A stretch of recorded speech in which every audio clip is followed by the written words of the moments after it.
obliquely, making some angle. Motion. With horizontal या with vertical. Suppose I am taking the angle with horizontal. It moves in air in curved path. आपने फेंका भी होगा, cricket खेलते हैं, ball को फेंकते हैं या किसी पत्थर को आपने फेंका होगा हवा में, तो ये जो कर्व पाथ मोशन लेते हुए हवा में चलता है, curve path.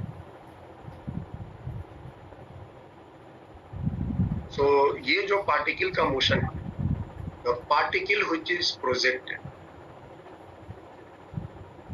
Particle which is projected,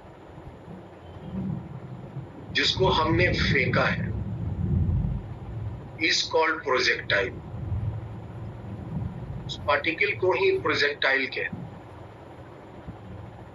And its motion is called projectile motion.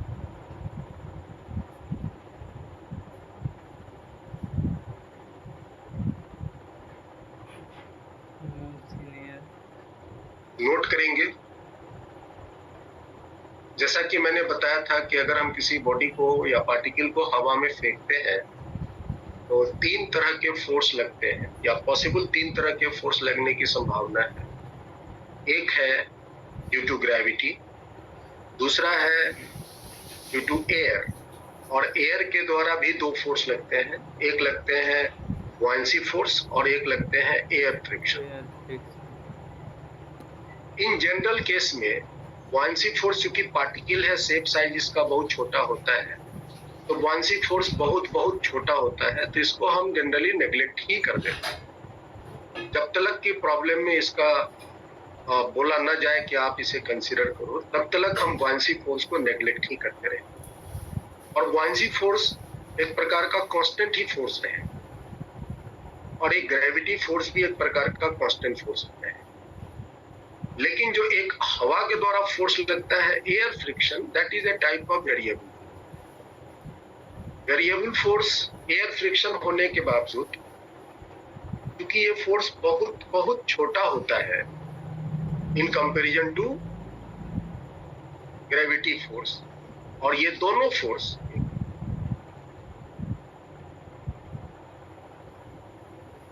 Recording in progress.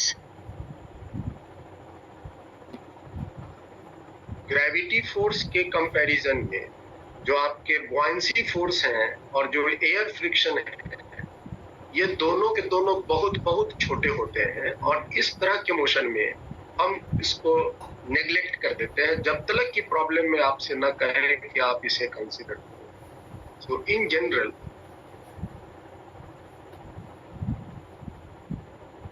Air friction and buoyancy force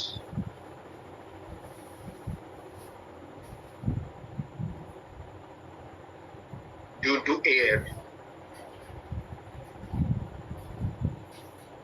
is neglected. 2 force हैं,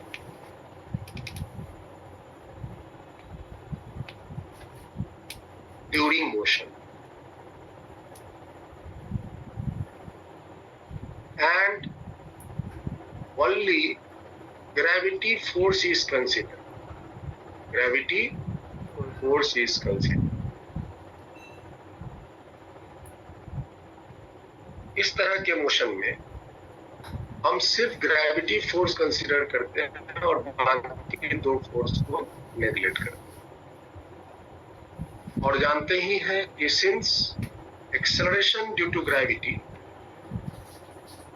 जो कि ग्रेविटी फोर्स से डेवलप होता है, acceleration due to gravity is a constant acceleration.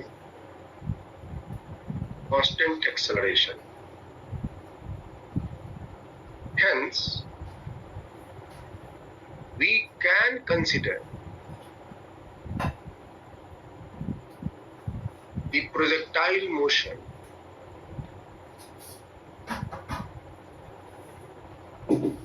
as a constant accelerated motion.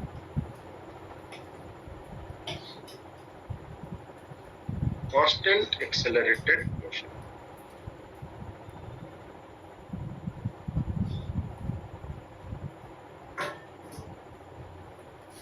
Constant accelerated motion हम सिर्फ और सिर्फ तभी कहेंगे जब एयर फ्रिक्शन नेग्लेक्ट हो।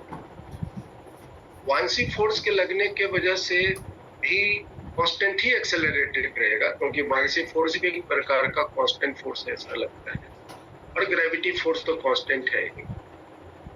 एयर फ्रिक्शन लगने की वजह से वेरिएबल फोर्स बन जाता है। अगर एयर फ्रिक्शन एब्सेंट है और ग्रेविटी फोर्स, बायंसी फोर्स, ये दोनों प्रेजेंट है, तब भी मोशन आपके कांस्टेंट एक्सेलरेटेड ही कहलाएगा। और अगर एयर फ्रिक्शन घुस गया किसी तरह, तो फिर मोशन जो है वो वेरिएबल एक्सेलरेटिंग। अब आगे बात करो कि अगर एक्सेलरेशन कांस्टेंट है, since the acceleration due to gravity is a constant acceleration, hence we consider the projectile motion as a constant accelerated motion. Therefore, the path, the curved path of projectile should be parabolic.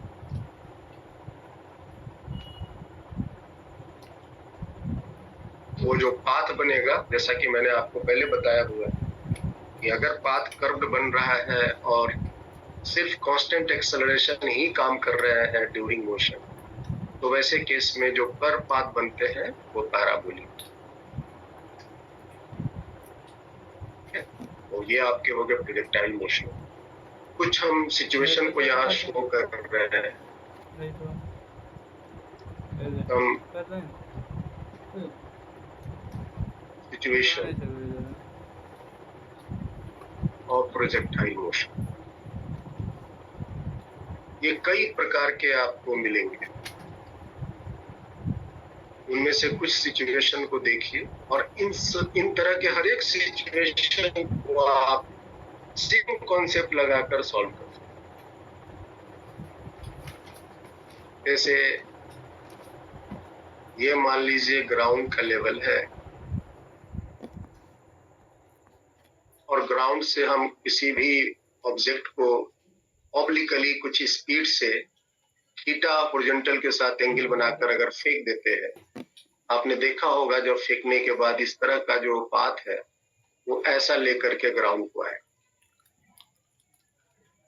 है ना। ये एक प्रकार का projectile motion हो। दूसरा, हम किसी ऑब्जेक्ट को छत पे जाकर के फेंकते हैं। ये आपका छत है, मान लो कुछ हाइट से जाकर के फेंकते हैं। और हाइट से जाकर फेंकने की भी तीन स्थितियां हैं। अगर हम इस हाइट से जाकर हॉरिजॉन्टली इसको अगर हम इस तरह से प्रोजेक्ट करें, तो इसका पाथ कुछ ऐसा बनेगा, इसका पाथ कुछ इस तरह से बनेगा। अगर हम हाइट पे जाके इसको थोड़ा उठा के फेंके, लाइक दैट, थोड़ा हवा में उठा दिया तब फेंक दिया, इसका मोशन कुछ ऊपर जाएगा पहले, फिर उसके बाद ये नीचे आएगा। ये भी प्रोजेक्टाइल मोशन ही है। और अगर हम छत पर से ही कुछ हाइट से ही थोड़ा झुका करके नीचे की तरफ फेंक दें ऐसे, तो फिर ये इस तरह का मोशन लेते हुए ग्राउंड को आएगा। ये सब के सब प्रोजेक्टाइल मोशन ही है। और इन सभी प्रॉब्लम्स को, ये सभी सिचुएशन को सॉल्व करने के सेम कॉन्सेप्ट है। कुछ और भी सिचुएशन लेते हैं। मान लीजिए कि हम ग्राउंड से फेंकते तो हैं, लेकिन वो वापस ग्राउंड तक नहीं पहुंचता, एक इंक्लाइन प्लेन पर जाकर के वो ठहर जाता। सपोज करो मैं एक पार्टिकल को ऐसे फेंका और ये जो है कुछ इस तरह का मोशन लेते हुए इंक्लाइन प्लेन पर जाके, this is called incline projectile. अब ये दो स्थितियां हो सकती हैं, हम ग्राउंड से फेंके तो जाकर यहाँ हिट किया, this is the one type of motion, या इसका उल्टा, हम कुछ ऊपर से जाके यहां से अगर हम कुछ इस तरह से फेंक दिया और ये मोशन इस तरह से लेते हुए आकर के यहाँ पर हिट, ये सब के सब projectile motion.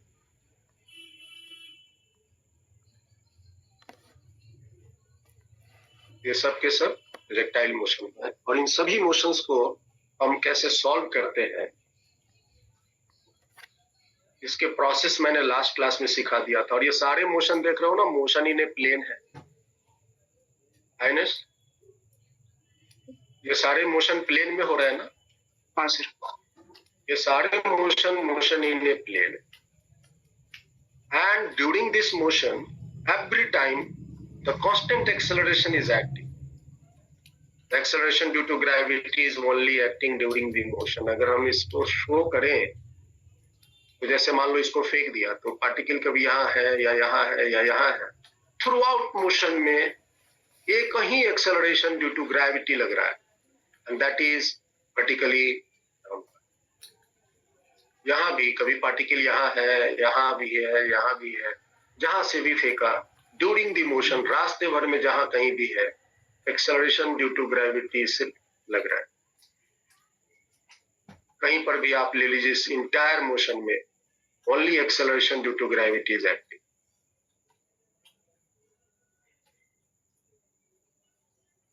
Everywhere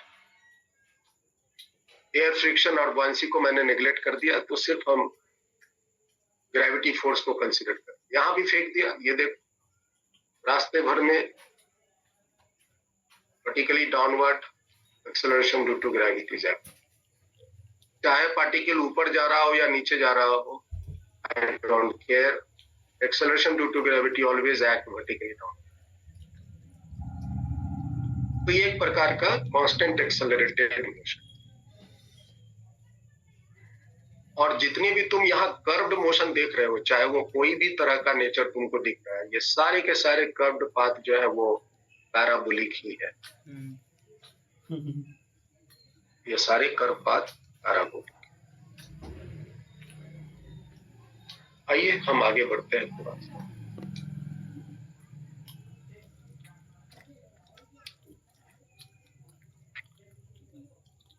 elements of horizontal projectile motion या सीधा प्रोजेक्टाइल। रियल टाइम रखना सर, कभी बंद कर दिया, कमेंट कटा हुआ। प्रोजेक्टाइल मोशन के कुछ इंपॉर्टेंट टर्म्स हैं जो उसके साथ कनेक्टेड हैं, जिसको हमने एलिमेंट नाम दिया है। थोड़ा सा इसको समझ लो। जैसे मान लो कि ये ग्राउंड लेवल है,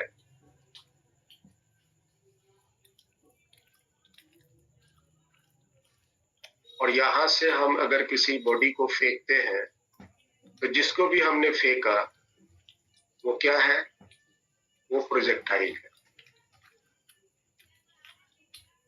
और कुछ ऑब्लिकली, कुछ एंगल बनाते हुए हॉरिजॉन्टल के साथ इसको हम कुछ स्पीड से प्रोजेक्ट किए, फेंके, तो जिस स्पीड से हम इसको फेंकते हैं उसको कहते हैं स्पीड ऑफ प्रोजेक्शन।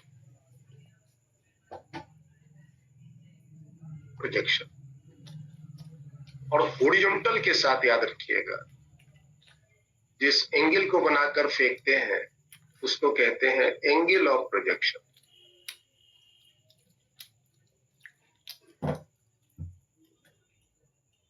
फेंकने के बाद ये जो रास्ता ट्रेवल कर करके ये वापस ग्राउंड को आता है, this is called path of projectile. Path of projectile, या इसको हम ट्रेजेक्टरी भी कहते हैं। Trajectory is nothing but is the path. Trajectory is nothing but it is the path.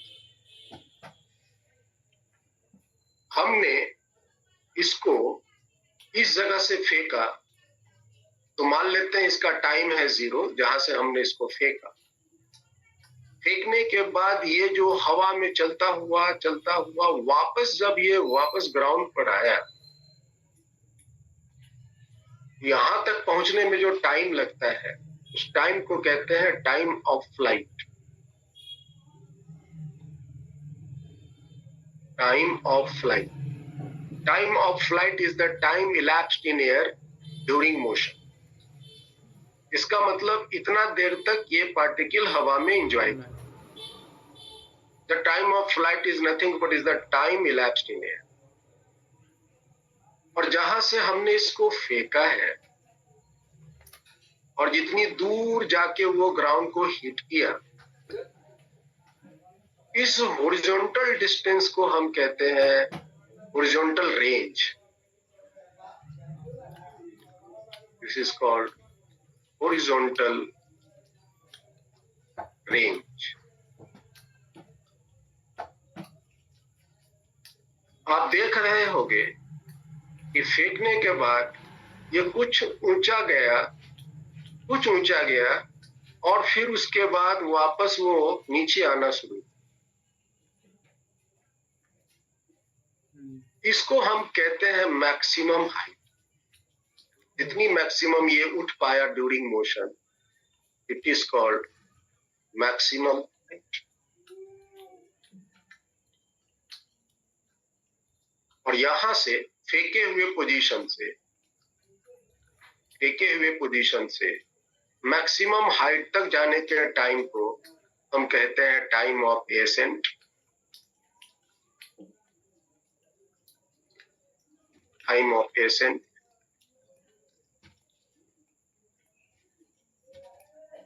और मैक्सिमम हाइट से वापस सेम लेवल आने में जो टाइम लगा उसको हम कहते हैं टाइम ऑफ।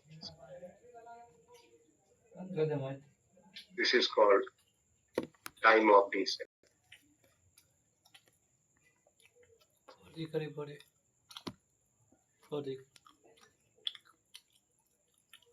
ये इसके कुछ एलिमेंट्स हैं जो आपको इस तरह के नाम के साथ इसके प्रॉब्लम में मिलेंगे। Speed of projection, projectile, angle of projection.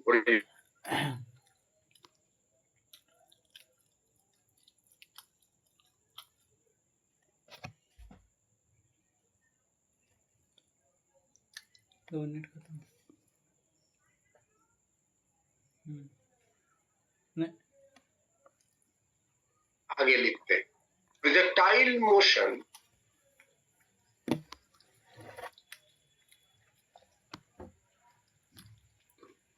the combination of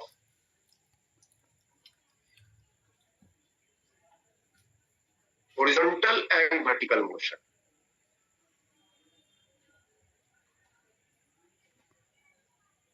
ये जो हम मोशन अभी ऊपर डिस्क्राइब किए हैं,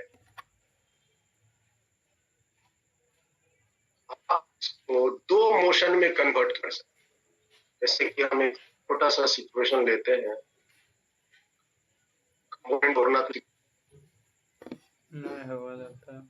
ये हम बीच से थीटा एंगल आते हुए अगर फेंकते हैं, नहीं चल रहा। हाँ बंद भी हो गया। कोई दिक्कत नहीं, वो अपने आप आ जाए। 5G करें ना।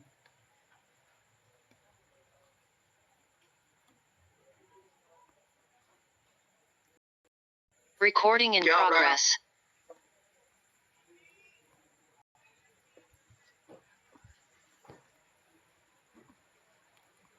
डिस्कनेक्ट हो गए थे।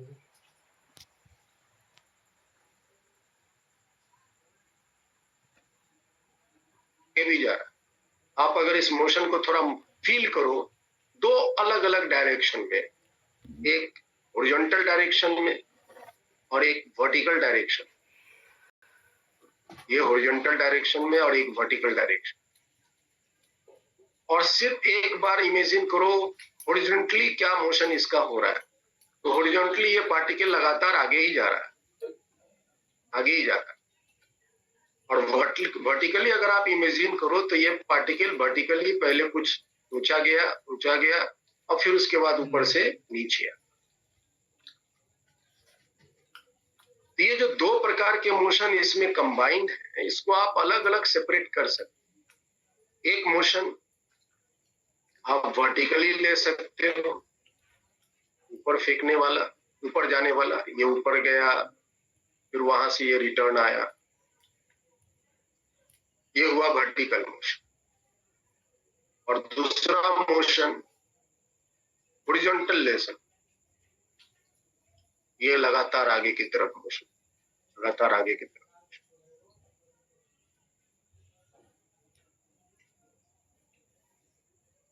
ठीक है, अगर हम थोड़ा और इसको डिस्क्राइब करना चाहें तो वेदांग बताओ तो इसकी हॉरिजॉन्टल वेलोसिटी कंपोनेंट कितनी होगी? Sir v cos theta. v cos theta. और vertical component? Sir v sin theta. v sin theta. ये हो, ये जो v sin थीटा तुम देख रहे हो, यही ये वेलोसिटी यहां पर जिसके साथ ये ऊपर जाए, और ये जो v cos थीटा तुम देख रहे हो, यही ये v cos थीटा है जिसके कारण ये पार्टिकल आगे जाए। अब बताओ, एक्सेलरेशन ड्यू टू ग्रेविटी जो वर्टिकली डाउनवर्ड लगता है ड्यूरिंग द मोशन, तो ऊपर के डायरेक्शन में एक्सेलरेशन क्या बोलेंगे? -g। और आगे के डायरेक्शन में एक्सेलरेशन क्या बोले? 0। कंपोनेंट तोड़ने सिखाए थे, कहाँ गई अनन्या? अनन्या बेटा कहाँ हो? Yes sir. देखो और बताओ। यहाँ पे बताना। ये है acceleration due to gravity vertically down, vertically downward. तो बताइए तो इसका इस डायरेक्शन में कंपोनेंट कितना होगा?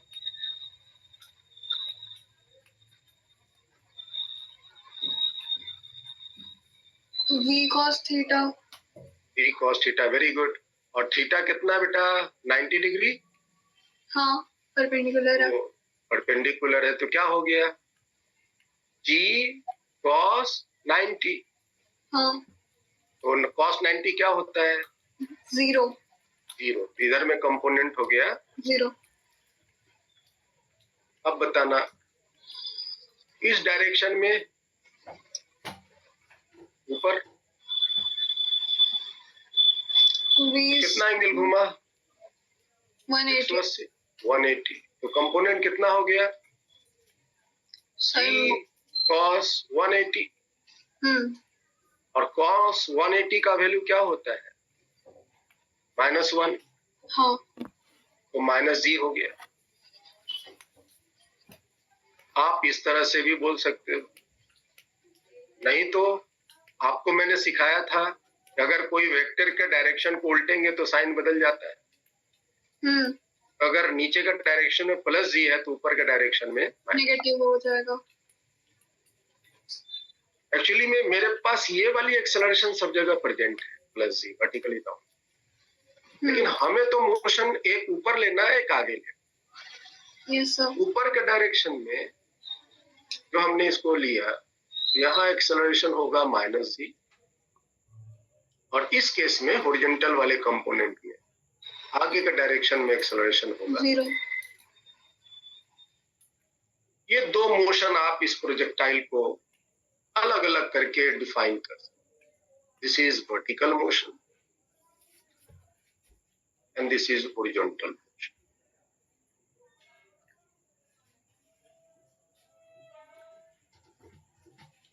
और फिर आप देखो तो बहुत सारी चीजें यहां से स्पष्ट हो जाएंगी। During the horizontal motion, since there is no acceleration is acting, therefore in horizontal direction the velocity will remain. This velocity in horizontal direction will remain constant. During the vertical motion, since the acceleration negative is acting, Due to this negative acceleration, first the speed of this particle will go on decreasing, and that will comes to rest at this position, and after that it will return back to the same. जैसा कि हमने आपको one dimension motion में, और याद रहे यहां से चल के यहां तक पहुंचने में जो टाइम होगा that is time of flight. ये जो टाइम हमने सिखाया था टाइम ऑफ, ये सारी चीजें आप यहाँ कह सकते हैं. t बराबर 0 समय में यहां से चला और यहां तक पहुंचने का टाइम को हम टाइम ऑफ फ्लाइट लेंगे, और ये दूरी जो r ये ट्रेवल करेगा, this is the distance travelled. तो आप इस r का वैल्यू को बहुत इजीली डिफाइन कर सकते हो, v cos theta into t. This r distance बराबर speed into time, because the speed is constant, so r is equal to v cos theta. अभी हम क्योंकि ये जान गए हैं तो direct v cos theta into t लिख सकते. तो हमने अभी आपको प्रोजेक्टाइल मोशन को तोड़ना सिखाया कि कैसे हम उसको तोड़ तोड़ के ना छोटे छोटे बच्चा वाला मोशन में इसको बांट सकते और फिर उसके साथ उसको हम डील कर सकते. ठीक है, नेक्स्ट नोट करेंगे.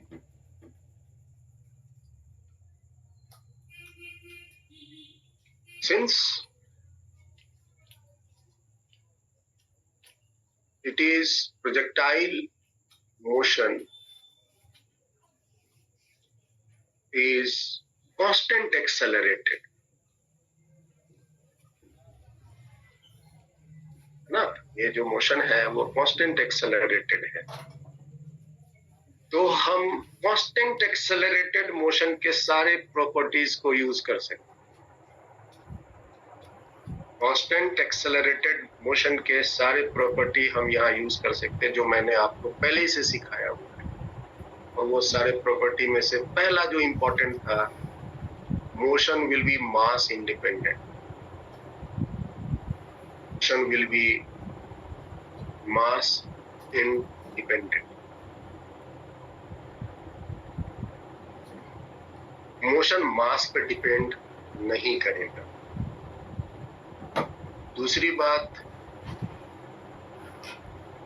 बात time of ascent is equal to time of descent. will be equal to time of descent.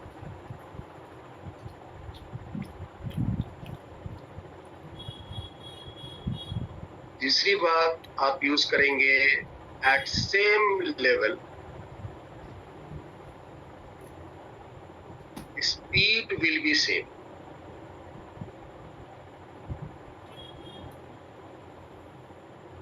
At same level, speed will be same. अगर हम एक छोटा सा मोशन यहाँ दिखाते हैं समझने के ख्याल से, आप लोग ध्यान देना. मान लो हमने कुछ एक पार्टिकल को v स्पीड से कुछ थीटा एंगल बनाते हुए फेंका, तो ये कुछ इस तरह का मोशन लेकर के वापस ये ग्राउंड को आया. ठीक है, तो आप देख रहे होंगे कि किसी न किसी इंस्टेंट पे ये कहीं यहाँ पहुंचा होगा और यहाँ पर इसकी जो डायरेक्शन ऑफ वेलोसिटी है वो ये, सपोज करो v1, और यहाँ वो हॉरिजॉन्टल से एंगल बना रहा है थीटा. ये किसी हाइट पर है, इस लेवल में है. ड्यूरिंग मोशन ये एक बारी फिर यही हाइट पर पहुंचेगा जब वो लौट के आ रहा हो.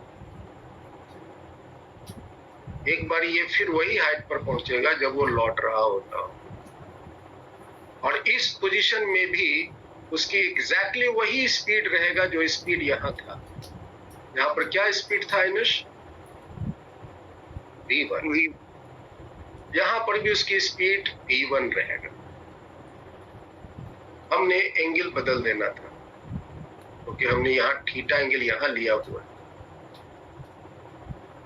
मान लेते हैं यहाँ पर एंगल हॉरिजॉन्टल से अल्फा बना रहा, एग्जैक्टली इस पोजीशन में भी वो हॉरिजॉन्टल से एंगल अल्फा ही बनाएगा. At same level, the speed will be same, making equal angle with horizontal. Making equal angle with horizontal.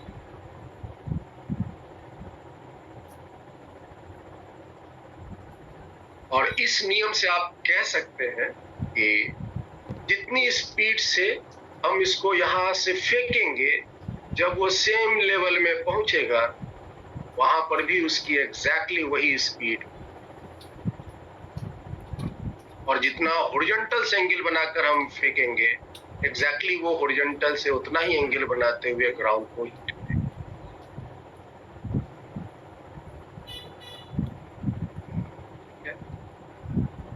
At the same level, the speed will be same, making equal angle with horizontal.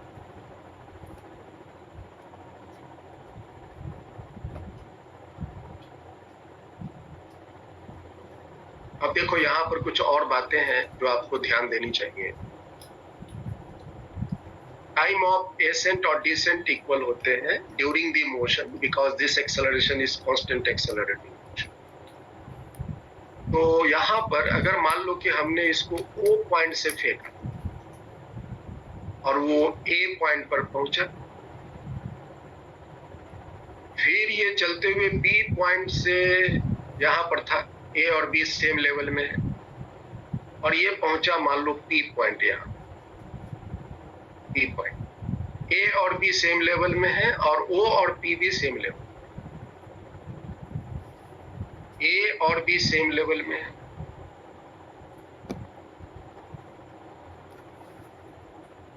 Same level मतलब same, O और P भी same level में. तो आप यहाँ कह सकते हैं कि time from O to A, O से A तक जाने का टाइम, O से A तक जाने का टाइम और B से P तक आने का टाइम इक्वल हो.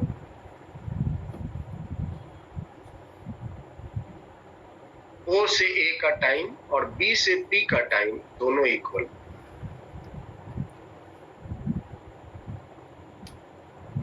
दूसरी बात, अगर ये मैक्सिमम हाइट है, ये मैक्सिमम हाइट है, मान लेते हैं इस पॉइंट को M, तो A से M का time, time from A to M और time from M to B ये भी सेम. M से B तक आने का टाइम और A से M तक आने का time equal. Time of ascent, time of descent. और इन दोनों को लेफ्ट साइड दोनों को जोड़ दोगे, O से A और A से M, तो आप कह सकते हैं time from O to M that will be equal to time from M to P. M to B और B to P ये दोनों को जोड़ दो तो M to P.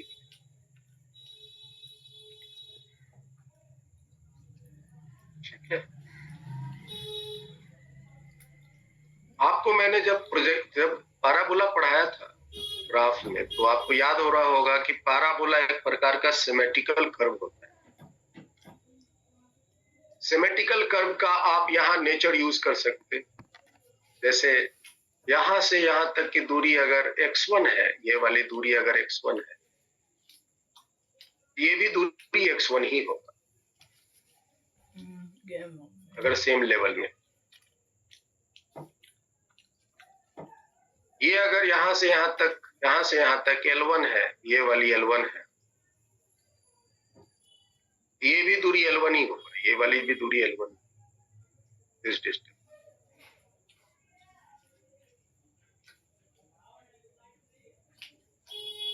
तो यहां से यहां तक का जो डिस्टेंस होगा, ये वाली डिस्टेंस और ये वाली डिस्टेंस सभी इक्वल. और ऑफ कोर्स ये टोटल डिस्टेंस हमने r नाम दिया हुआ है, r का आधा हो जाएगा r/2 और ये भी हो जाएंगे r/2. ये है प्रोजेक्टाइल मोशन के साथ भीतर छुपी हुई कुछ राज की बातें जो आपको यहाँ ध्यान देना है। नेक्स्ट पॉइंट और हम यहाँ पर नोट करेंगे, इतनी बातें तो कांस्टेंट एक्सेलरेटिंग मोशन के लिए तो था ही, साथ ही साथ प्रोजेक्टाइल मोशन के लिए स्पेशली, प्रोजेक्टाइल मोशन के लिए स्पेशली हॉरिजॉन्टल मोशन या हॉरिजॉन्टल डायरेक्शन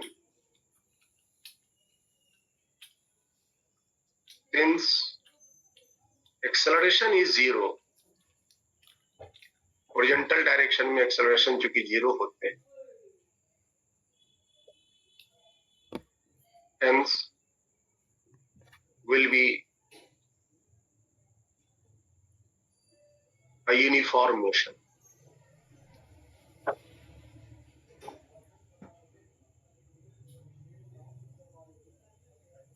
हॉरिजॉन्टल जो डायरेक्शन में मोशन होंगे, ये हॉरिजॉन्टल डायरेक्शन में जो मोशन होंगे, एक्सेलरेशन चूंकि इस डायरेक्शन में जीरो होते हैं, सो इस डायरेक्शन के जो मोशन कहेंगे वो यूनिफॉर्म मोशन कहेंगे।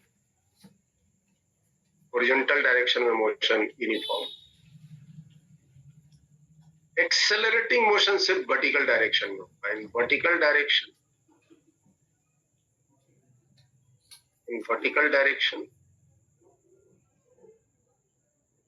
there will be an accelerating motion.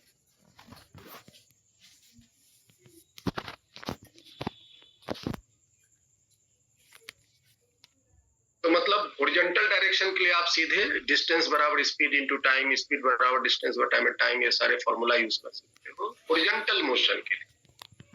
लेकिन वर्टिकल मोशन में चूंकि एक्सेलरेशन लग रहे हैं तो आप, और चूंकि यहाँ पर मजे की बात है कि जो भी एक्सेलरेशन है कांस्टेंट लग रहे हैं, वर्टिकल डायरेक्शन में आप s बराबर ut plus half t square v square बराबर v स्क्वायर plus 2s p equal to u plus at, ये सारे फॉर्मूला। ठीक है, ये कुछ परिचय हुआ प्रोजेक्टाइल मोशन के रिगार्डिंग। अब आइए हम इस मोशन को एनालाइज करते हैं। प्रॉब्लम सॉल्व कैसे करना मैंने आपको शेयर किया हुआ था लास्ट क्लास में। और to solve the problems related to motion in a plane, या तो मेरे पास वेक्टर इक्वेशन मेथड है, नहीं तो मेरे पास एक कंपोनेंट मेथड। यही मेथड हम लगाएंगे। इस मेथड में एक बार फिर से मैं रिवाइज करा दूं, जहां से पार्टिकल को फेंकेंगे हम ओरिजिन नाम देंगे और फिर हम एक्स और वाई ड्रॉ करेंगे, हॉरिजॉन्टल या वर्टिकल। और याद रखिए एक्स और वाई हम ऐसा एक्सिस ड्रॉ करते हैं कि उस एक्सिस से जो प्लेन बने, ऐसा प्लेन बने जिस प्लेन में पार्टिकल चल रहा है। हम कोई भी डायरेक्शन में एक्स और वाई नहीं खींच लेंगे, हम एक्स और वाई ऐसा एक्सिस खींचते हैं कि इससे जो प्लेन बने उसी प्लेन में पार्टिकल का मोशन हो रहा होता, या जैसा पार्टिकल का मोशन में प्लेन में मोशन है, उस मोशन, उस प्लेन को कंटेन करने वाला हम एक्स और वाई एक्सिस ड्रॉ करें। जैसे कि मान लो हमने छत से किसी को फेंका और ये इस तरह से ऐसे आया, तो हम एक एक्स, ये इसको हम ओरिजिन नाम देंगे, इसको हम एक्स एक्सिस बोलेंगे और वाई एक्सिस नीचे बोलेंगे।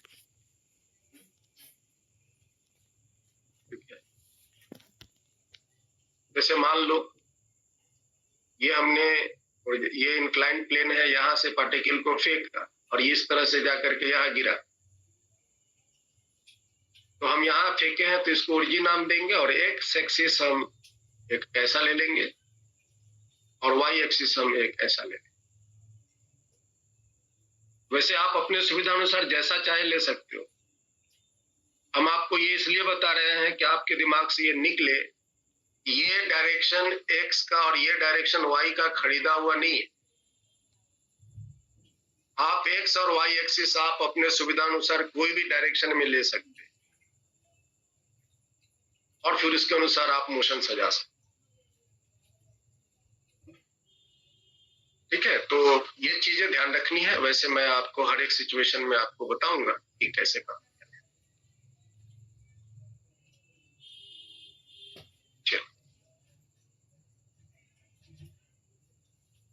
So let me start analysis of projectile motion.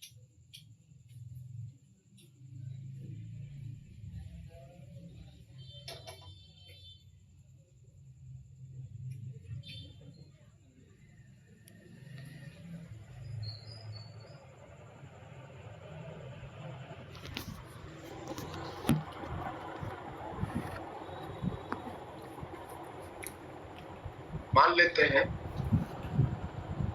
कि जो आपके प्रोजेक्टाइल है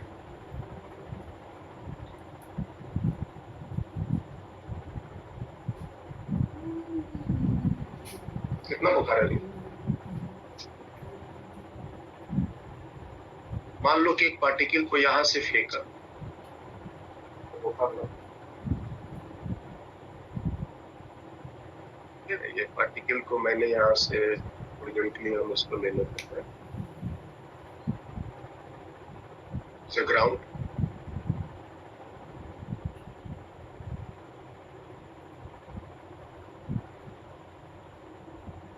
और यहां से हम एक पार्टिकल को फेंके v स्पीड से हॉरिजॉन्टल के साथ थीटा एंगल बनाते हैं।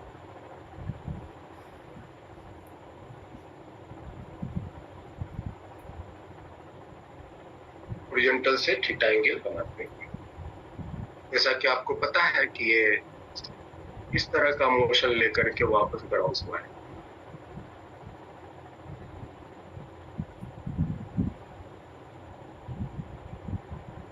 आप लोग भी मेरे साथ बनाते चलिए।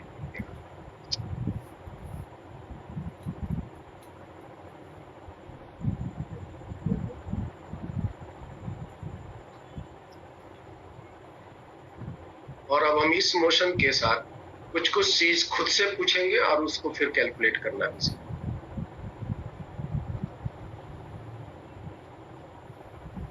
आपको फेंकने की स्पीड और एंगल दिया हुआ है कि कितनी स्पीड से फेंका है और कितनी एंगल बना के फेंका है, ये आपको दिया हुआ है।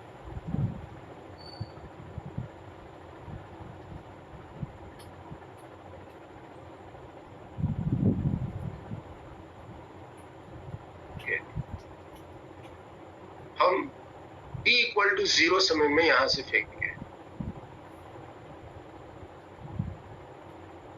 और हम चाहते हैं पहला जो हम इस मोशन के साथ निकालना चाहते हैं, to find position at time t during motion, at time t, जो t less than time of flight.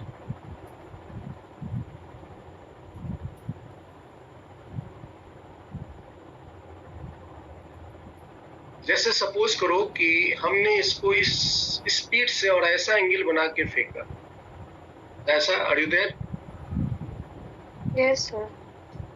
मान लीजिए कि हमने इसको ऐसा स्पीड से और इतना एंगल बनाकर फेंका, ये ग्राउंड तक आने में टोटल 10 सेकेंड लगा।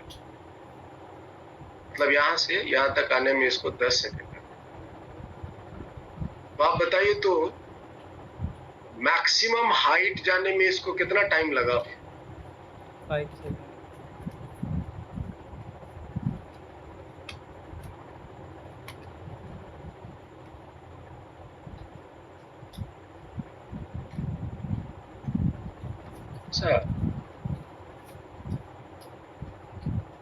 Sir, can you please repeat? Total time of flight is 10 seconds. What will be the time of flight? Time of S. मतलब कि हमने यहाँ से इसको फेंका 0 समय में और यहाँ तक आने में इसको 10 सेकेंड लगा, तो मैक्सिमम हाइट जाने में इसको कितना टाइम लगा?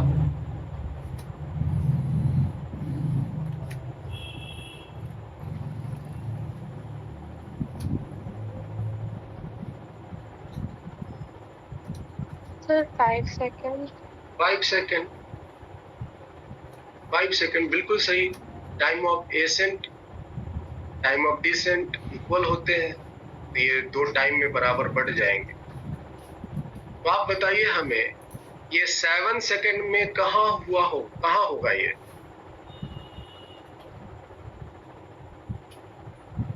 सेवन सेकंड में कहाँ होगा H ये? max और N के बीच में कहीं पे होगा। हाँ, मैक्सिमम हाइट और ग्राउंड के लेवल के बीच में कहीं होगा और नीचे आ रहा होगा ना? नीचे आ रहा होगा कि ऊपर जा रहा होगा? तो नीचे आ रहा होगा। नीचे आ रहा होगा। और 2 सेकंड में कहाँ होगा? सर 0 से 5 के H max के बीच में होगा। और वो ऊपर जा रहा होगा। ऊपर जा रहा होगा। चलो हम इसी का टाइम को कंसीडर कर लेते हैं। At any time t while it is moving up,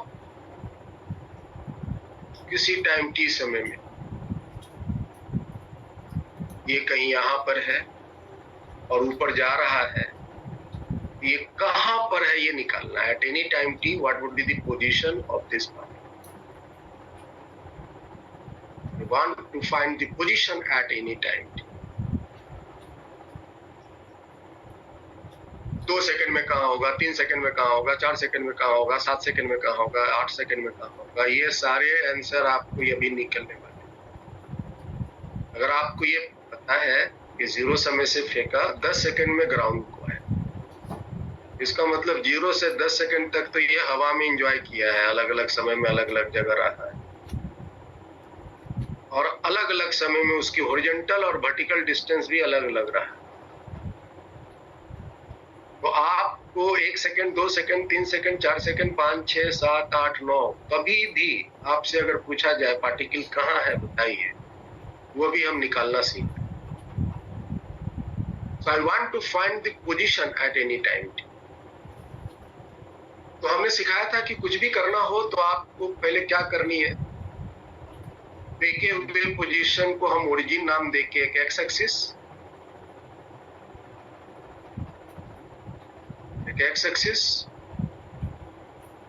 और एक वाई एक्सिस हम कंसीडर करें।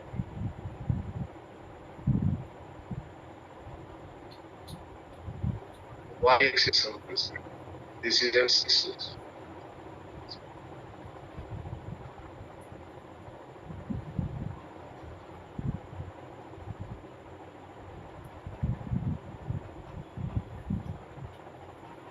और इसी 2 डायरेक्शन में जो मैंने कंसीडर किया है, आपको सारे वेक्टर क्वांटिटीज के कंपोनेंट तोड़ने, तो तोड़ो भाई। तो बताओ इनिशियल वेलोसिटी इस डायरेक्शन में कितना? ux, that is v cos theta। Initial velocity y direction में कितना? uy।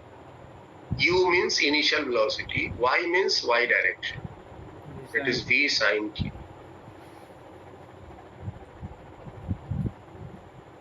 हॉरिजॉन्टल डायरेक्शन में एक्सेलरेशन कितना?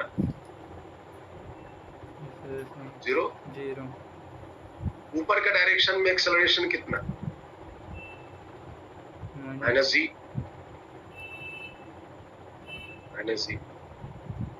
और चूंकि हमें इस पॉइंट पर पहुंचने का पोजीशन निकालना है, तो पोजीशन के लिए हम यहाँ का कोऑर्डिनेट मान लेते हैं, सपोज x, y।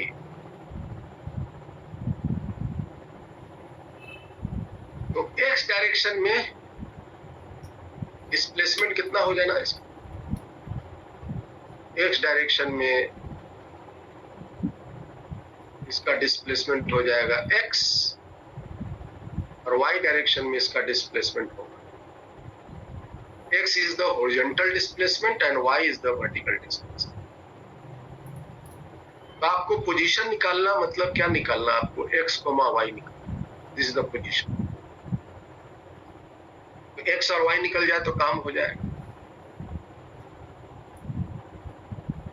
और आप अब तैयार हैं निकालने के लिए।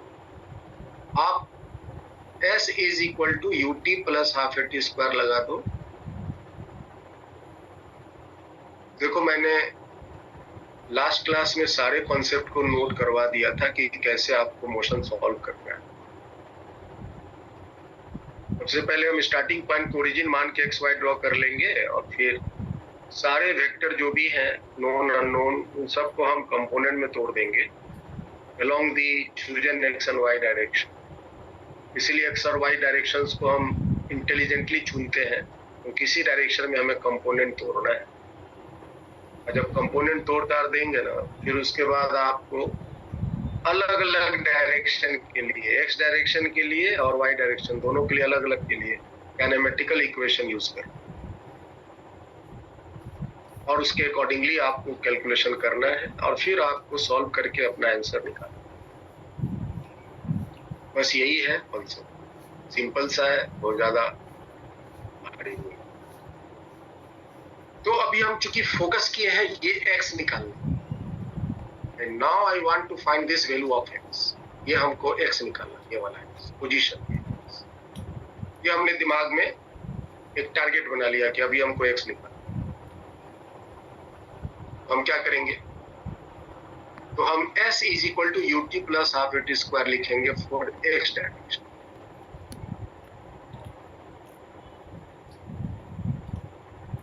एक मिनट है।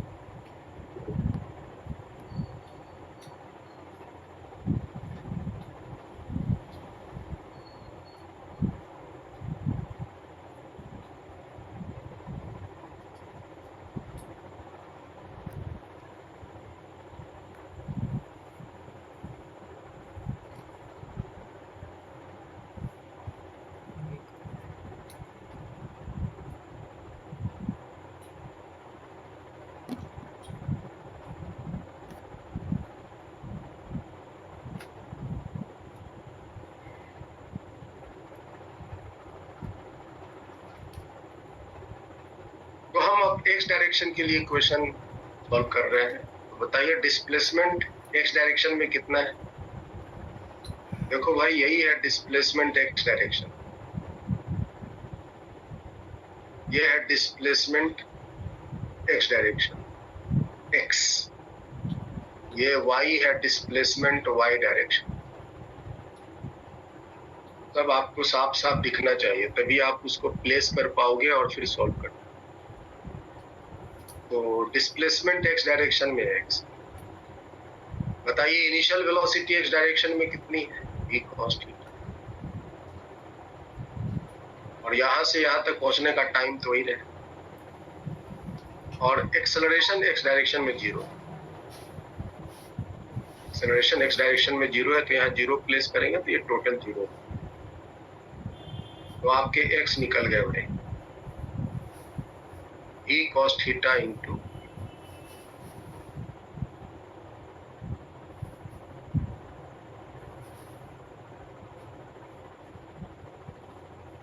अब फोकस कीजिए y निकालने का।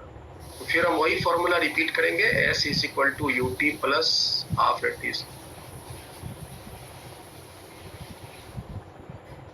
ये हम क्यों लगा रहे हैं, क्योंकि हमको इनिशियल वेलोसिटी मालूम है, टाइम आपको दिया हुआ है, तो हम इसको यूज कर रहे हैं। आप सुटेबल कोई भी काइनेमेटिकल इक्वेशन यूज कर सकते हो ताकि आपका ये जो पर्पस है वो सॉल्व y निकले। ऐसा नहीं कि जैसे जैसे हम कर रहे हो वैसे वैसे आप। तो बताओ डिस्प्लेसमेंट y डायरेक्शन में कितनी है, y है। इनिशियल वेलोसिटी y डायरेक्शन में कितनी है, v sin थीटा, sin तो t है।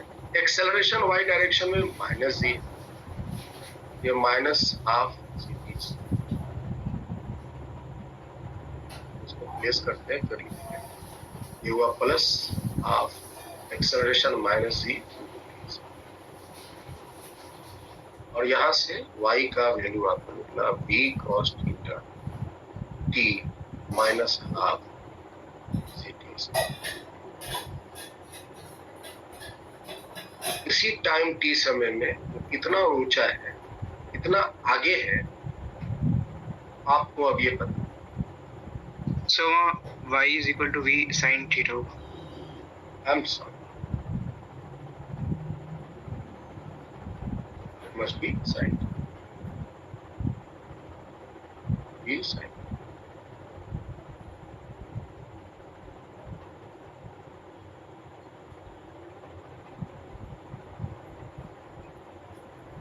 Sin theta t minus half zx.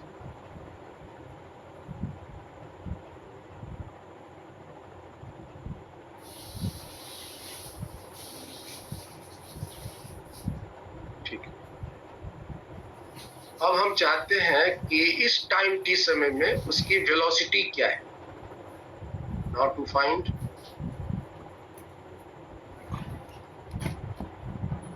velocity at time t, उस टाइम t समय में उसकी वेलोसिटी क्या है ये निकालना चाहते हैं। उस टाइम जो है वो टाइम ऑफ फ्लाइट से, यहाँ पर उसकी कुछ तो वेलोसिटी होगी इस जगह, उसकी वेलोसिटी हमको निकालनी। वेलोसिटी पूछ रहे, याद रखिए वेक्टर क्वांटिटी है, आपको उसका स्पीड, मैग्नीट्यूड और उसका डायरेक्शन दोनों बताना। तो चूंकि ये अननोन है तो हम इसको कुछ मान लेते हैं, यहाँ पर की वेलोसिटी एज्यूम कर लेते हैं सब v1, और हॉरिजॉन्टल से इसका हम डायरेक्शन ले लेते हैं। तो अगर आपको वेलोसिटी निकालनी है तो आपको दो चीजें निकालनी होगी। एक निकालनी होगी v1 जो उसका स्पीड बताएगा, और एक निकालनी होगी अल्फा जो उसका direction. So I have to find v1 and alpha, ये दो चीज निकालनी। अब निकालने के लिए क्या करोगे, अब ये भी एक क्वांटिटी आ गया, इसका भी दो कंपोनेंट रिजॉल्व कर लो। तो बताओ भाई, इसका हॉरिजॉन्टल डायरेक्शन में कंपोनेंट v1 cos अल्फा, कोई बच्चा बोलो। d cos theta. v1 cos alpha, अच्छा, v1 cos अल्फा, और एक कंपोनेंट ऊपर होगा v1 sin alpha. sin alpha. ये हो गया फाइनल वेलोसिटी y डायरेक्शन में, और ये हो गया फाइनल वेलोसिटी x डायरेक्शन। सो अब चूंकि हमें वेलोसिटी फोकस करनी है निकालने, फॉर्मूला अब यूज करेंगे v is equal to u plus a. हम सबसे पहले x डायरेक्शन का इक्वेशन ले लें। तो आप देखिए थोड़ा सा इक्वेशन फिगर को और बताइए फाइनल वेलोसिटी x डायरेक्शन में कितनी है। ये देखो, ये x डायरेक्शन की final velocity v1 cos alpha, ये x डायरेक्शन की इनिशियल वेलोसिटी, ये x डायरेक्शन का एक्सेलरेशन है, और ये x डायरेक्शन का डिस्प्लेसमेंट।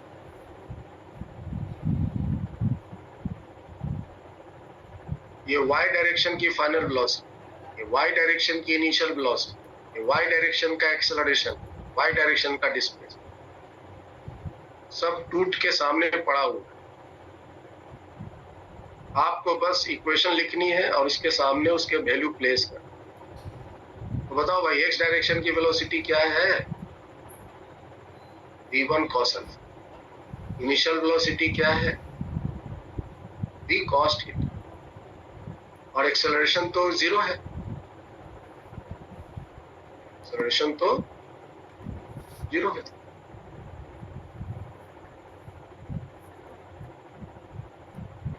ठीक है, तो हम यहाँ पे इसका कैलकुलेशन थोड़ा साइड में करना शुरू करें।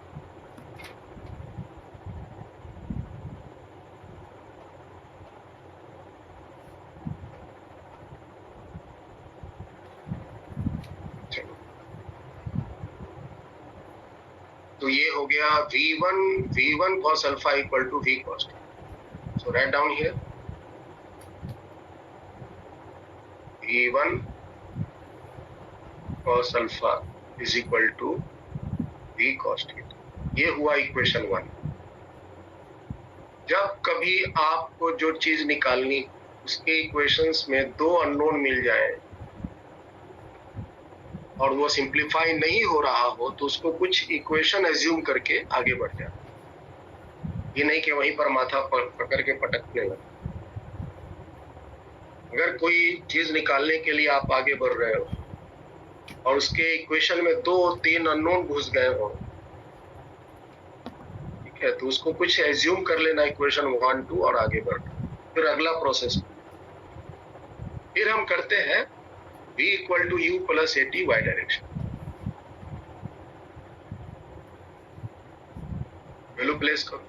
वाई डायरेक्शन की फाइनल वेलोसिटी है v1 sin alpha, initial velocity है v sin theta, acceleration minus g है n2 टाइम t। ये आपकी इक्वेशन 2।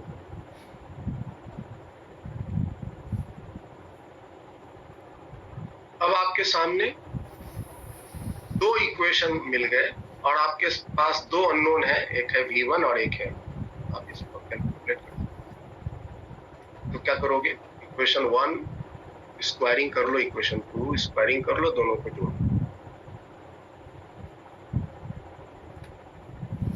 इक्वेशन 1 और 2 को स्क्वायरिंग करके जोड़ोगे तो लेफ्ट साइड में तो v1 स्क्वायर आ जाएंगे और sine square alpha cos square alpha 1 है।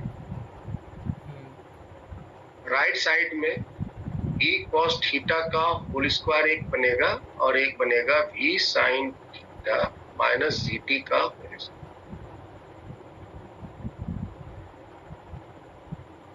ये बनेगा। तो v1 का वैल्यू आप इस तरह से निकाल सकते, v cos थीटा का whole square plus v sin theta minus gt का होल स्क्वायर। जनरली हम इसी तरह से लिखना पसंद करते हैं अगर स्पीड निकालनी रहती ना। एक हॉरिजॉन्टल कंपोनेंट देख लिया, एक वर्टिकल कंपोनेंट दिमाग में ही निकाल लिया और स्क्वायरिंग करके रोक लिया। वैसे आप इसको सिंप्लीफाई करोगे ना तो कुछ इस फॉर्म में आएगी, v1 square plus gt, v1 नहीं v स्क्वायर प्लस gt का square minus 2 into v into gt into और साइन थीटा।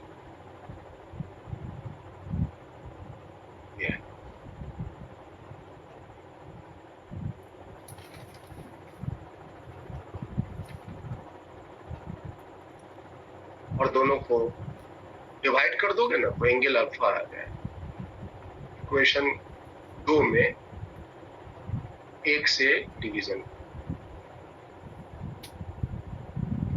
तो अगर 2 में 1 से डिवाइड करोगे तो v1 कट जाएंगे, sine by cos tan alpha हो जाएगा। ऊपर होगा v sine theta minus gt और नीचे हो जाएगा आपका v कॉस थीटा। और इस तरह अल्फा वैल्यू आप बता सकते, tan inverse v sin theta minus gt divided by v cos theta. कोई फॉर्मूला नहीं है, आपको याद नहीं करनी है, इसमें से कुछ भी याद नहीं, बस रिजल्ट ये है। इक्वेशन कैसे लगानी है बस ये सीखना है, बाकी न्यूमेरिकल वैल्यू आपको दिए रहेंगे, आप मान कट कट सॉल्व।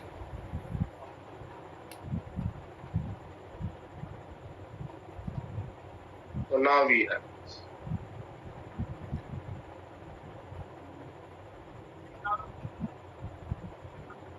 आगे बढ़े। Yes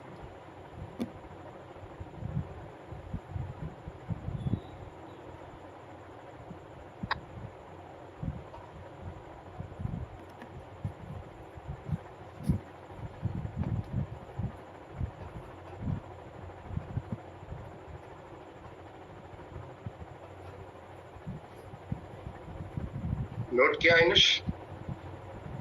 Yes, sir.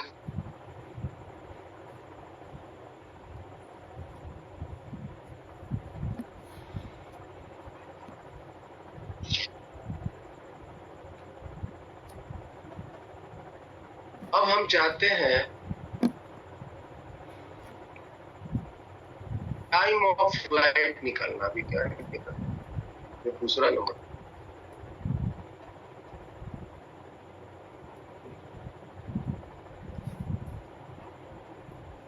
अब हम चाहते हैं टाइम ऑफ फ्लाइट निकालना।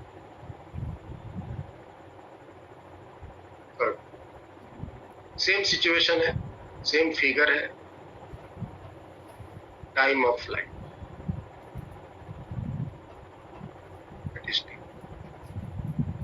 कितना देर में ये वापस ग्राउंड को लौट के आएगा, हम वो निकालना। टाइम ऑफ फ्लाइट का डेफिनेशन अगर आपसे कोई पूछे तो आप कैसे, it is the time elapsed in air during motion. Motion के दौरान ये जितना देर हवा में बिताता है, दैट इज द टाइम। जितना देर भी ये हवा में एंजॉय किया ड्यूरिंग मोशन,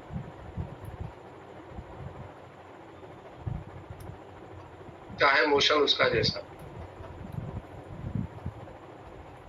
तो यहां देखो, यहां से वो चला है और यहां तक पहुंचा है, टाइम ऑफ फ्लाइट।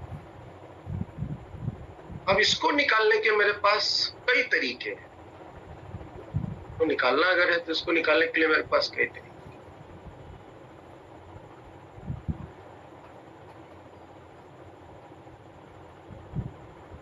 बताइए तो, अगर ये पार्टिकल यहां से चला, इसको हम कुछ नाम दे देते हैं। नाम दे देते हैं O,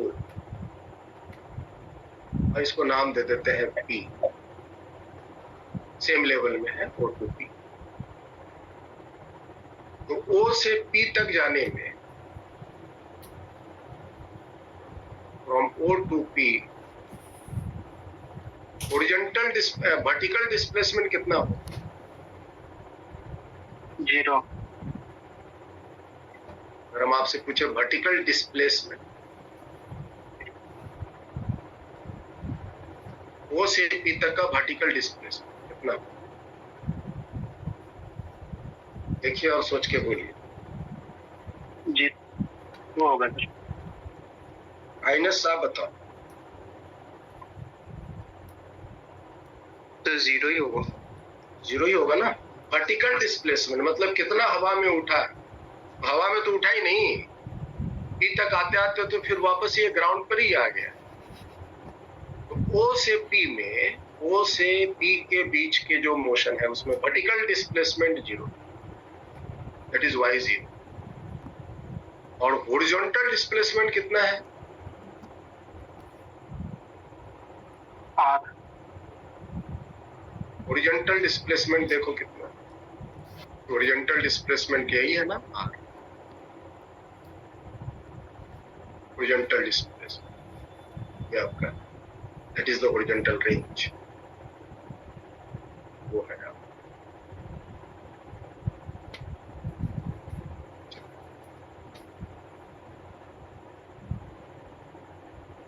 और O से P तक का जो टाइम है, O से P तक का जो टाइम है, that is called time of flight.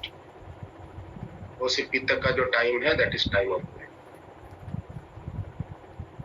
तो हम इसको यूज करते हैं from 0 to T equal to 0 to T equal to capital T,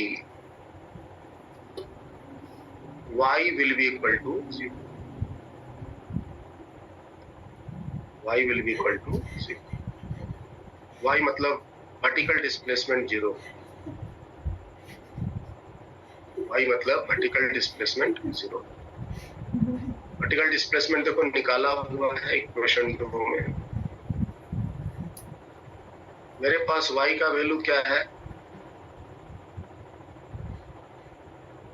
y का वैल्यू है v sin theta into t minus half gt। तो अगर हम y का वैल्यू 0 रखेंगे तो t को हमें टाइम ऑफ फ्लाइट लेना।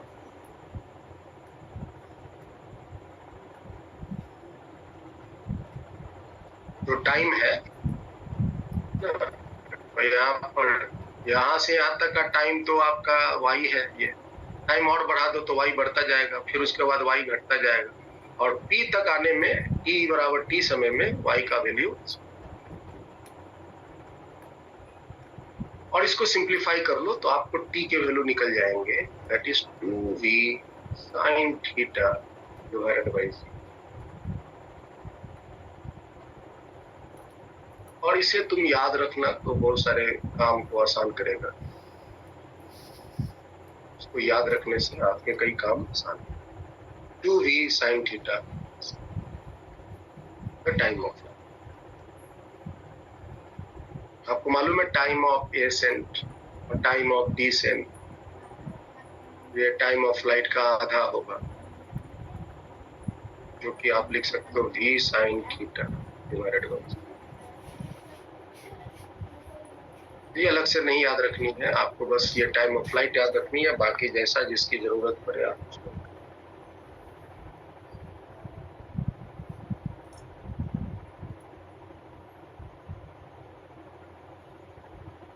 अब हम चाहते हैं हॉरिजॉन्टल डिस्प्लेसमेंट निकाल, I am sorry, horizontal range निकाल, हॉरिजॉन्टल रेंज, उसको हमने नाम R दिया।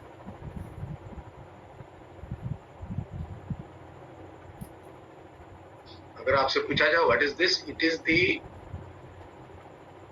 मैक्सिमम हॉरिजॉन्टल डिस्प्लेसमेंट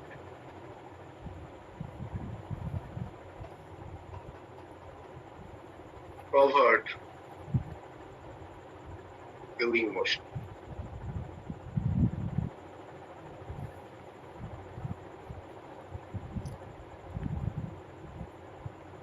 मोशन के दौरान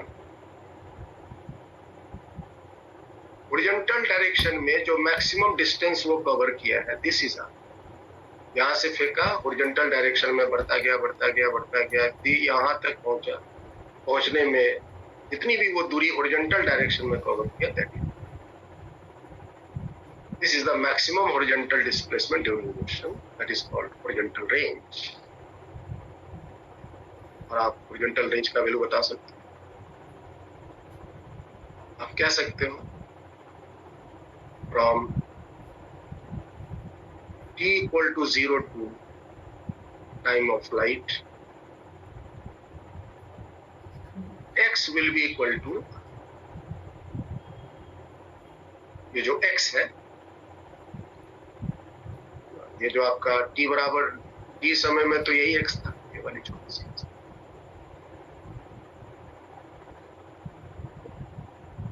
t बराबर t समय में यहाँ से यहाँ तक सिर्फ x था, लेकिन अगर आप टाइम ऑफ फ्लाइट की बात करो तो x का वैल्यू बढ़ के r हो गया। We have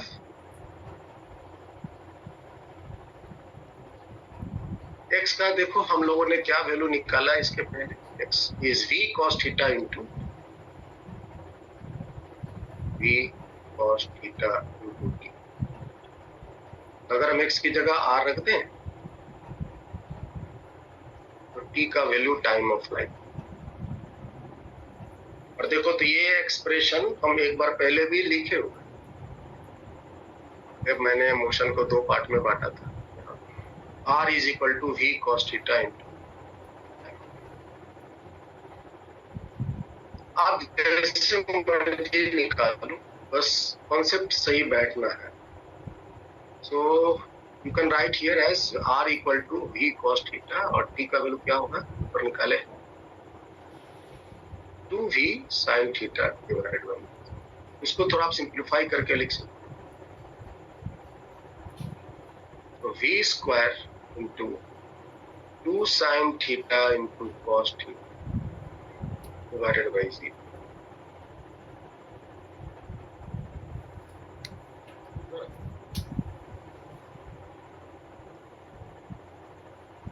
और आप इसको कह सकते हो v square sine 2 theta divide,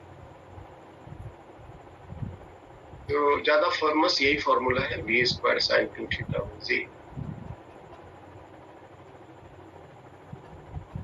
तो आप इसको याद रखना,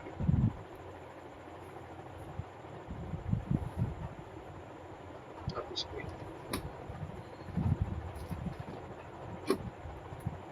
ये जो हम इम्पोर्टेंट जहाँ जहाँ लिख रहे हैं ये सब याद रखने से इसको हम ऐसे भी याद रख सकते हैं। देखो ध्यान से, ये रहा 2, ये है इक्वेशन में 2, ये 2, यहाँ देखो, यहाँ देखो, ये रहा 2। v sin थीटा क्या है? Is a parallel component into v cos theta क्या है? The perpendicular component.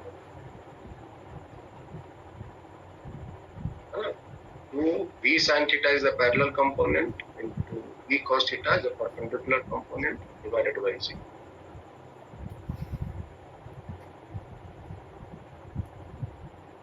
Divided by Z.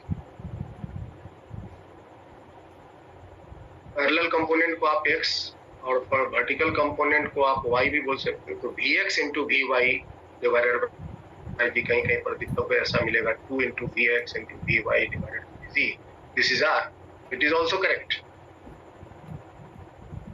और ये फास्ट फॉर्मूला जिसको कहते हैं, बस देखा हॉरिजॉन्टल वर्टिकल डायरेक्शन में कंपोनेंट दिया हुआ है, आप यहां से अरेंज कर लेंगे।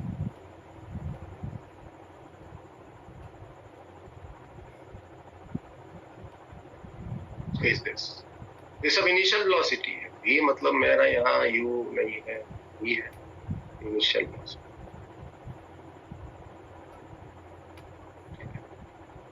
So it is the horizontal range.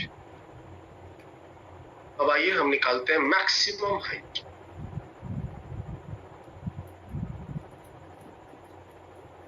Maximum height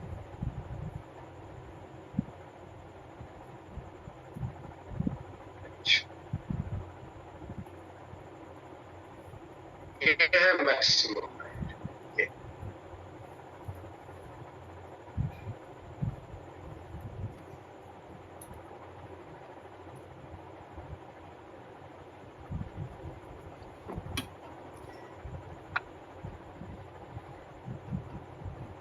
अब हम जिनसे पूछेंगे ये बता,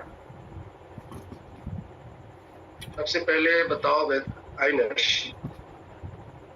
Yes, sir. what is the velocity at maximum height?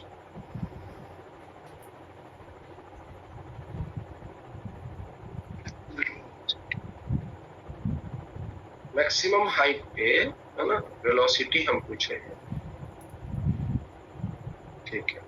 वेदांत बताओ v1। वेदांत क्या मैक्सिमम हाइट पर वेलोसिटी बता पाओ? Sir, V cos theta. Very good, v cos theta. Maximum height पर वेलोसिटी जैसे ही होगा पूछेंगे ना तो जीरो बोलने का मन करे। मैक्सिमम हाइट पर वेलोसिटी जीरो नहीं होता। मैक्सिमम हाइट पर वेलोसिटी वर्टिकल डायरेक्शन में जीरो हो, ना कि velocity zero. So maximum height पर मेरे पास कई सिचुएशन है। मैक्सिमम हाइट अगर निकालनी है, एच निकालनी है, तो आपको तो पता ही है यहां तक पहुंचने का टाइम क्या होगा भाई? टाइम ऑफ फ्लाइट का आधा होगा ना। तो टाइम ऑफ फ्लाइट का हाफ टाइम में जो ये वर्टिकल डिस्प्लेसमेंट y होगा दैट वुड बी h। आप इससे भी निकाल सकते हैं, चलो उससे पहले निकाल लें। From t equal to 0 to t by 2 y जो होगा that will be equal to h। मतलब half of the time of light पे जो वर्टिकल डिस्प्लेसमेंट होगा that would be the max। ये इसका कहने का मतलब। मेरे पास ऑलरेडी y का वैल्यू फॉर्मूला मालूम, that is v sin theta into t minus half gt। आप ये ला करके प्लेस कर दो। y का वैल्यू h हो गया v sin थीटा ई का वैल्यू बताओ, टाइम ऑफ फ्लाइट का आधा क्या हो जाएगा, v sin theta divided by g, ये बताए minus half into g, t square है तो v sin theta divided by g, और एक और v sin theta divided by g, दो टर्म लिख दिए क्योंकि एगो जी कटना है, एगो जी कट गया। इधर देखो क्या आया, v square sine square theta by g, यहाँ देखो क्या आया, half v square sine square theta by g, और इन दोनों को सब्ट्रैक्ट करोगे ना तो आएगा v square sine square theta divided by 2, ये है।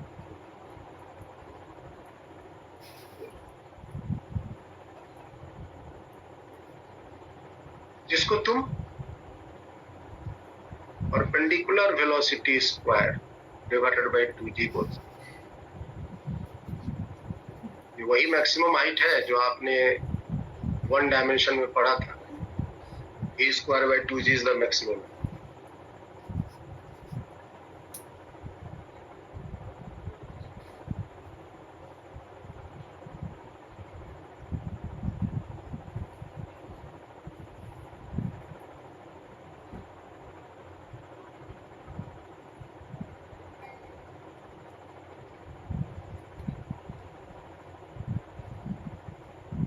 ये हुआ एक। अगर हम इसी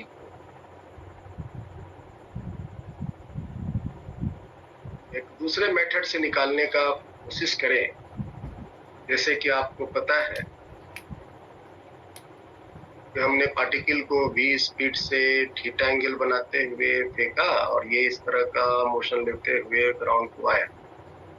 चलो ठीक है, हमें यहाँ इसकी मैक्सिमम हाइट निकालनी है। अब थोड़ा मोशन को समझो। इसकी इनिशियली वर्टिकल डायरेक्शन में वेलोसिटी था v sin थीटा, और ऊपर के डायरेक्शन में एक्सेलरेशन इस पर काम कर रहा था माइनस v, जिसके कारण इसकी स्पीड भी sin थीटा की स्पीड समय के साथ घटता जाएगा, और एक समय इसकी वर्टिकल डायरेक्शन की वेलोसिटी का वैल्यू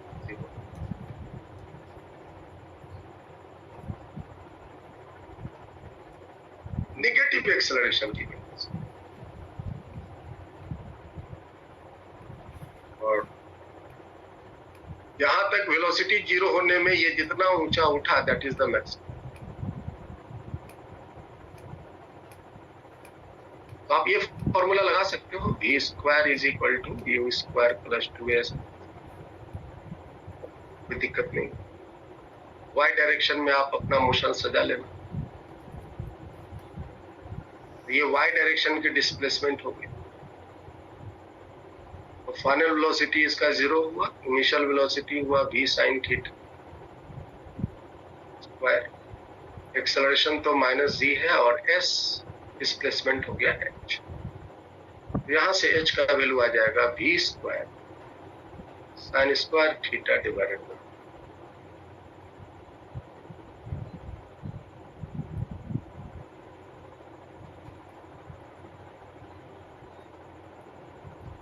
आप यहाँ से भी बता सकते, आप जैसे मर्जी निकालो, बस सिचुएशन सही बैठना चाहिए।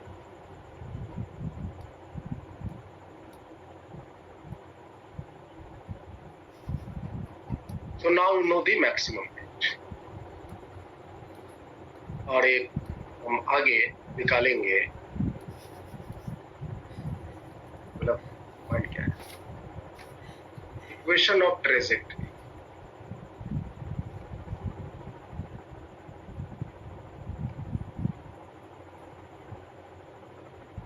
मतलब अभी आपको मौका मिला है कि हम जो बार बार बोलते थे कि जो पाथ होगा पैराबोला होगा,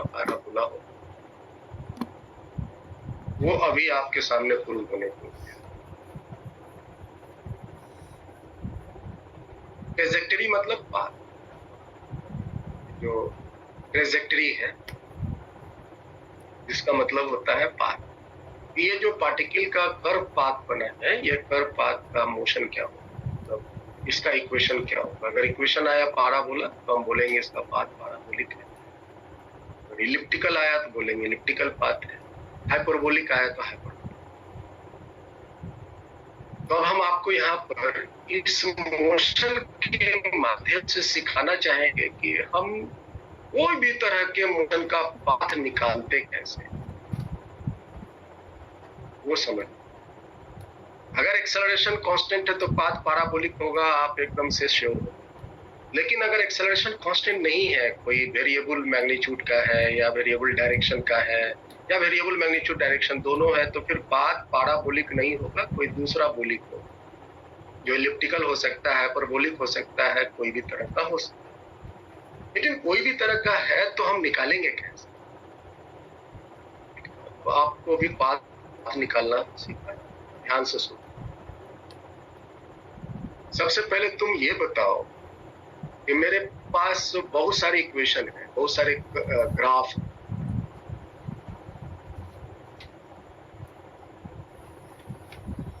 इनमें से which from the following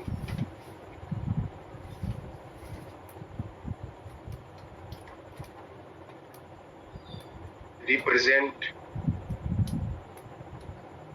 the path of motion?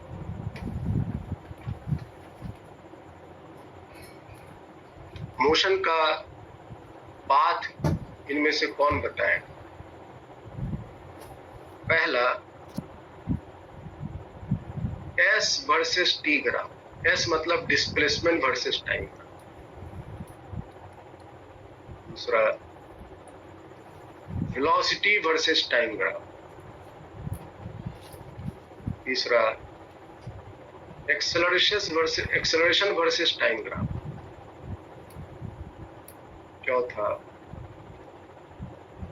Velocity versus displacement graph. पांचवा एक्सेलरेशन वर्सेस वेलोसिटी ग्राफ।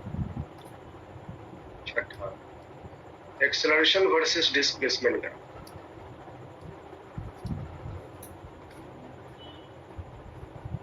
ये हमने पॉसिबल सारे ग्राफ लिखे।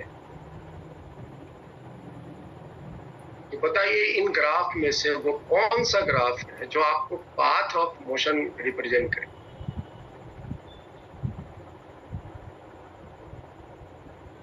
आइनस।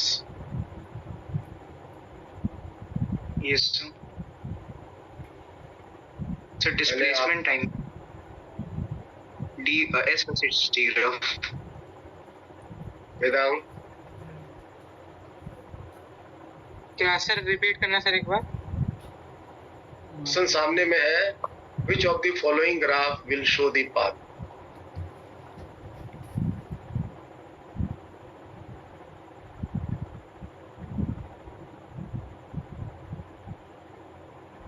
सर बात तो सर सारी बता सकती है अगर हम चेंज कर करके लिखे तो।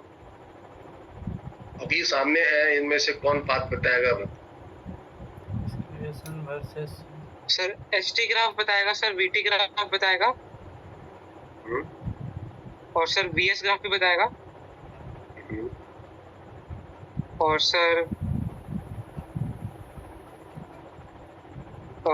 एक्सेलरेशन वर्सेस डिस्प्लेसमेंट ग्राफ भी बताएगा। प्रदीप जवाब दो। Sir VT ST AT। Rakesh. Sir VT graph बताएगा और ST ग्राफ। मिथिलेश।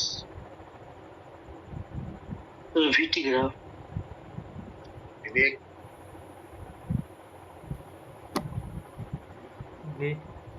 VT और AS A versus.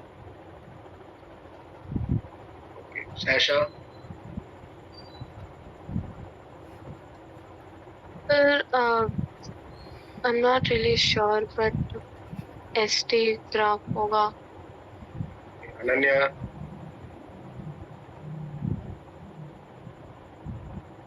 Sir V versus T graph और S versus T. इसका जवाब है कि इनमें से कोई भी ग्राफ पाथ बताने की क्षमता नहीं रखता। यहाँ सामने जितने ग्राफ मैंने शो किए हैं इनमें से कोई भी पाथ नहीं बताता।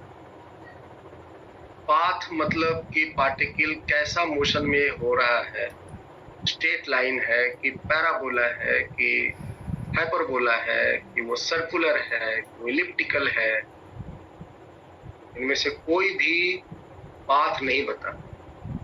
पाथ बताने वाला एकमात्र ग्राफ है वह है y वर्सेस x ग्राफ।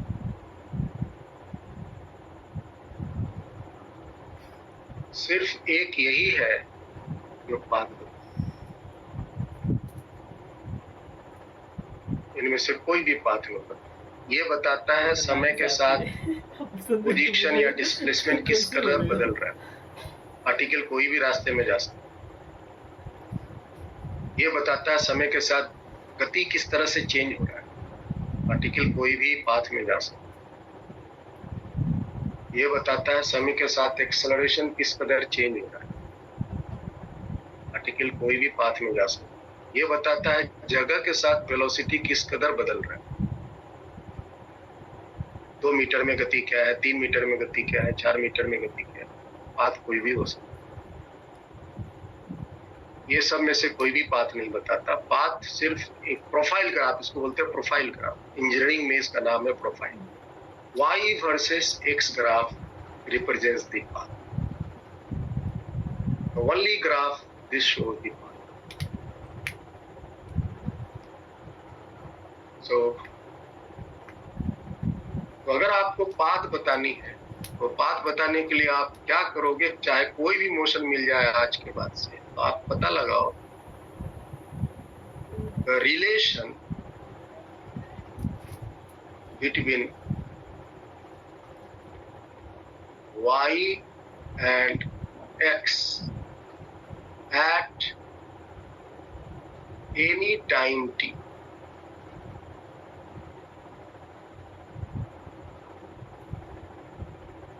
इसी टाइम t समय में जो उसकी x पोजीशन बनी और उसी टाइम में जो उसकी y पोजीशन बनी, उस x और y का क्या रिलेशन बना, that will show the path. गणित की भाषा में अगर बात करें ना तो path is nothing but is the locus of a moving point. Mathematics की भाषा में अगर हम आपसे बोलेंगे तो what is path, path is the locus of the moving point, है ना आइनश? शायद आप कोऑर्डिनेट ज्योमेट्री पढ़े होंगे तो आप ये path is the locus. Locus means moving point. Okay, so moving point की जो लोकस बनती है दैट इज द पाथ। और फिजिक्स की भाषा में हम इतना टिपिकल वर्ड यूज नहीं करते लोकस। इसी टाइम टी समय में उसकी जो एक्स की पोजीशन बनी और उसी टाइम में जो वाई की पोजीशन बनी, आप वो कैलकुलेट कर लो और आपस में फिर टाइम को रिमूव करके एक्स और वाई के बीच रिलेशन।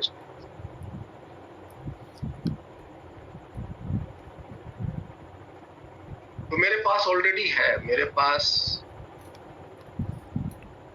इसी टाइम टी समय में उसकी पोजीशन मालूम है, एट एक्स मालूम है, ई बराबर टी समय में उसका एक्स क्या है, वाई क्या है, दोनों मालूम है। एक्स क्या है देखो, b cos theta into T,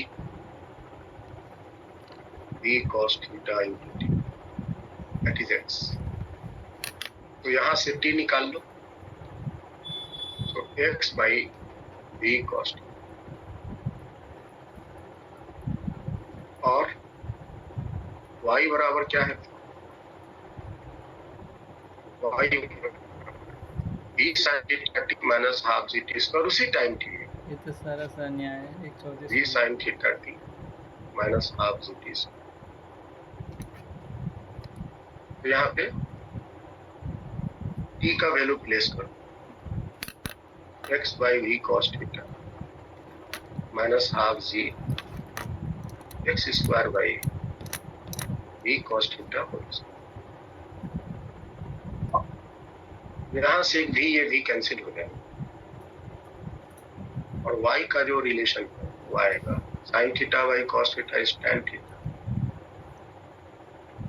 into x minus half z divided by v cos theta whole square into x.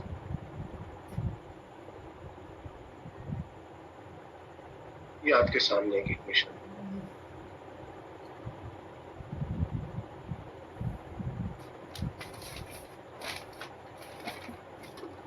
ये आपके सामने एक इक्वेशन है, आप इसको कंपेयर कर सकते हो। tan थीटा को a बोल लो और half z by v cos square theta को आप b बोल लो।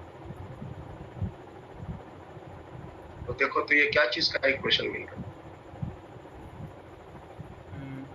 y पे पावर 1 x पे पावर 2, इसका ग्राफ है अनिश, पैराबोला का है ना? Yes sir. Parabola. It is equation of parabola.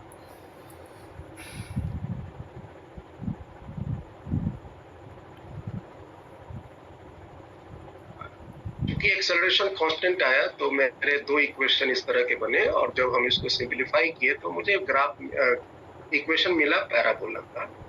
तो आप कह सकते हैं projectile motion, the path of projectile will be parabola. Projectile का जो पाथ होगा वो पैराबोला।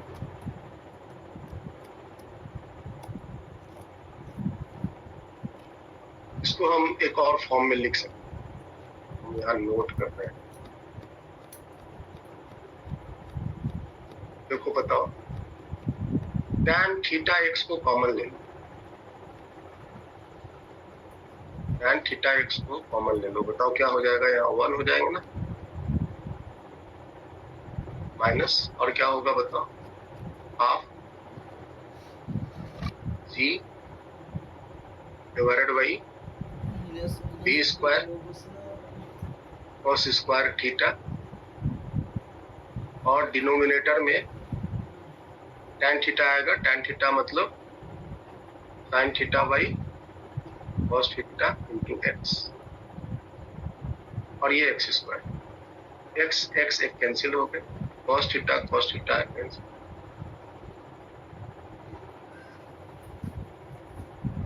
और इसको देखो क्या मिल रहा है, tan theta into x that is 1 minus z ऊपर में रहा, नीचे में देखो क्या आया, b square 2 sine theta into cos theta, sine 2 theta into, और ये जो रेंज का उल्टा है, रेंज का फॉर्मूला देखो क्या है, रेंज का फॉर्मूला था v square sine 2 theta by z। अगर हम r को रेसिप्रोकल कर देंगे तो z by v square sine 2 theta. आप यहाँ इसको लिख सकते हो, y is equal to tan theta into x 1 minus x by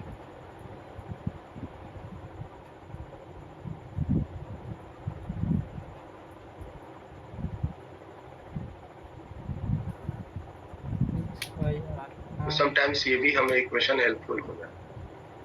this is also equation of pressure.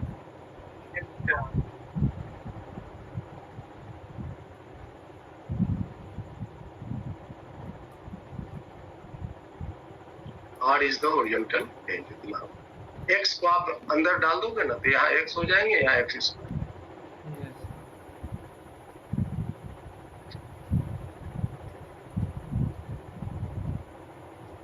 ये था एक प्रोजेक्टाइल मोशन की पूरी एनालिसिस, कैसे कैसे हम कैलकुलेट करते हैं।